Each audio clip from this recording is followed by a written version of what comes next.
11 കൊല്ലം മുത്തുനബി തങ്ങളെ ഒട്ടിച്ചേർന്നു നടന്ന ഖസ്വ എന്ന ഒട്ടകം മുത്തുനബി തങ്ങൾ പറഞ്ഞു നല്ല ലക്ഷണമുള്ളതാണ്, ഒരിക്കലും അത് മൂട്ടുകാട്ടിയിട്ടില്ല. ഹബീബായ സല്ലല്ലാഹു അലൈഹി വസല്ലം തങ്ങൾ റബീഉൽ അവ്വൽ 12 വഫാത്തായി.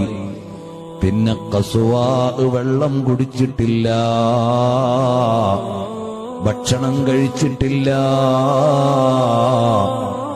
ആ പട്ടിണി കിടന്ന് മുത്തുനബി തങ്ങൾ വഫാത്തായ ദുഃഖത്തിൽ മരണപ്പെട്ടുപോയ വാഹനമാണ്.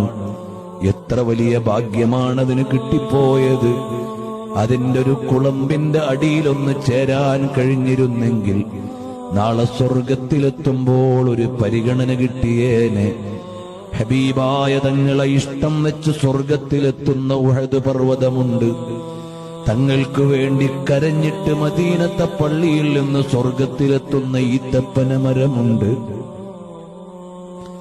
തങ്ങൾക്ക് വേണ്ടി സങ്കടപ്പെട്ട് തങ്ങളോടൊപ്പം ചേർന്ന് നിന്ന് ഈ വസ്തുവകകളെല്ലാം അവിടെ എത്തുമ്പോൾ മുത്തുനബി സല്ലല്ലാഹു അലൈഹി വസല്ലം തങ്ങളുടെ ഖബറു ശരീഫിന്റെയും മിമ്പറിന്റെയും ഇടയിലുള്ള ഭാഗം നാളെ സ്വർഗത്തിലേക്ക് ചേരുന്ന ഭാഗമാണ്.